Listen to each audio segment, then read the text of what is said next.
अस्सलाम वालेकुम व्यूवर्स। ख्वाब में सब्ज गुंबद देखना एक इंतहाई मुबारक और खुश नसीब ख्वाब समझा जाता है, ख़ास तौर पर अगर ये गुंबद मस्जिद नबवी के सब्ज गुंबद से मुशाबत रखता हो। ये ख्वाब रूहानी बरकत, ईमान की मजबूती और दुनिया और आखिरत में कामयाबी की अलामत है। सब्ज गुंबद देखने की मुख्तलिफ ताबीरें। नंबर 1, रूहानी तरक्की और कुर्बत इलाही। सब्ज गुंबद का ख्वाब इस बात की अलामत हो सकता है कि ख्वाब देखने वाले को दीन के करीब होने और अल्लाह के फजलो करम का मौका मिलेगा। ये ईमान की मजबूती और रूहानी सुकून की निशानदेही करता है।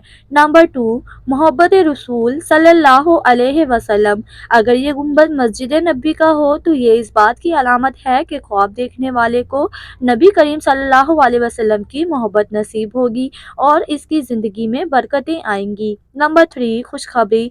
ये ख्वाब किसी बड़ी खुशी खबरी हाजात की तकमील की निशानदेही करता है। इसके अलावा मुश्किलात के हल की अलामत हो सकता है। नंबर 4, जन्नत की निशानदेही।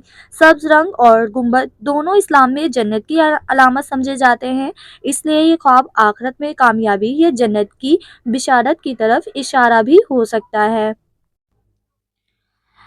ख्वाब की मज़ीद तफसील। अगर गुंबद रोशन खूबसूरत हो, ये ज़्यादा खुशखबरी और अल्लाह की रहमत की तरफ इशारा है। अगर आप गुंबद के करीब जा रहे हों तो दीन की तरफ रुझान और इबादत में इजाफा होगा। दूर से देखना रूहानी सफ़र का आगाज़ या किसी नेक मकसद की जानिब पेशकदमी। ये ख्वाब अल्लाह की तरफ से एक नेमत और नेकी की दावत है। आपको चाहिए कि शुक्र अदा करें और अपनी इबादत में मज़ीद मेहनत करें। उम्मीद है आपको आज की ये वीडियो पसंद आई होगी। अगर आप किसी भी ख्वाब की ताबीर जानना चाहते हैं तो कमेंट बॉक्स में अपने ख्वाब की तफसील लिखें। इंशाल्लाह हम आपके लिए वीडियो ज़रूर बनाएंगे। Thanks for watching. अल्लाह हाफिज़।